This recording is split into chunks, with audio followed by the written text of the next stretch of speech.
വയനാട് കോൺഗ്രസ് പാർട്ടിയിൽ ഗ്രൂപ്പ് പോര് രൂക്ഷമായി. ഉള്ളൻകൊല്ലി പഞ്ചായത്ത് കോൺഗ്രസ് മണ്ഡലം വികസന സമിതി യോഗത്തിൽ ഉദ്ഘാടന പ്രസംഗം നടത്താനായി എഴുന്നേറ്റ DCC പ്രസിഡന്റ് ND അപ്പച്ചനെ സഹപ്രവർത്തകർ മർദ്ദിച്ചു. ജനറൽ സെക്രട്ടറി OR രഘുവിനെ മർദ്ദനമേറ്റതിനെ തുടർന്ന് ആശുപത്രിയിൽ പ്രവേശിപ്പിച്ചു. മുള്ളൻകൊല്ലി പഞ്ചായത്തിൽ കോൺഗ്രസ് വികസന സമിതി യോഗത്തിലാണ് DCC പ്രസിഡന്റ് ND അപ്പച്ചന് സഹപ്രവർത്തകരുടെ മർദ്ദനമേൽക്കേണ്ടി വന്നത്.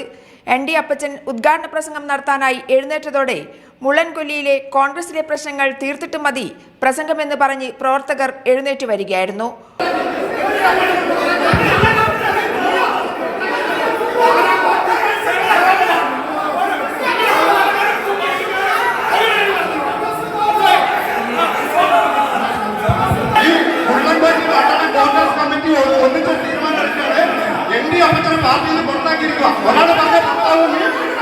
ബാങ്ക് നിയമന വിവാദം ND അപ്പച്ചന് സ്വാധീനമുള്ളവരെ മാത്രം പരിഗണിക്കുന്നു, കോഴ വിവാദം ഭരണസമിതി അംഗങ്ങളെ പരിഗണിക്കുന്നത് തുടങ്ങി ഒട്ടേറെ പ്രശ്നങ്ങൾ കോൺഗ്രസിൽ രൂക്ഷമായിക്കൊണ്ടിരിക്കുകയാണ്.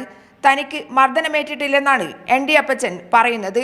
ND അപ്പച്ചനെ മർദ്ദിച്ചപ്പോൾ തടയാൻ പോയപ്പോഴാണ് തനിക്ക് മർദ്ദനമേറ്റതെന്ന് DCC general secretary OR Raghu Kairali ന്യൂസിനോട് പറഞ്ഞു. കോൺഗ്രസിൻ്റെ മണ്ഡലം കൺവെൻഷൻ നടക്കുന്ന സമയത്ത് പരിപാടിയുടെ ഉദ്ഘാടന സെക്ഷനിൽ സമയത്ത് കുറേ ആൾക്കാർ വന്ന് DCC പ്രസിഡൻറ്റിനെ പിടിച്ച് തള്ളുകയും അത് പിടുത്താൻ പോയ എന്നെയും DCC പ്രസിഡൻറ്റിനൊക്കെ മർദ്ദിക്കുകയാണ് ചെയ്തത്. 2 പേർക്ക് പുറത്തുനിന്ന് ആൾക്കാർ വന്നിട്ടുണ്ട്. അതിനകത്ത് OR രഘുവിന് മർദ്ദനമേറ്റതിനെ തുടർന്നുണ്ടായ നെഞ്ചുവേദനയെ തുടർന്ന് മാനന്തവാടി മെഡിക്കൽ കോളേജ് ആശുപത്രിയിൽ ചികിത്സ തേടി. PV Joshila, Kairali news, Wayanad.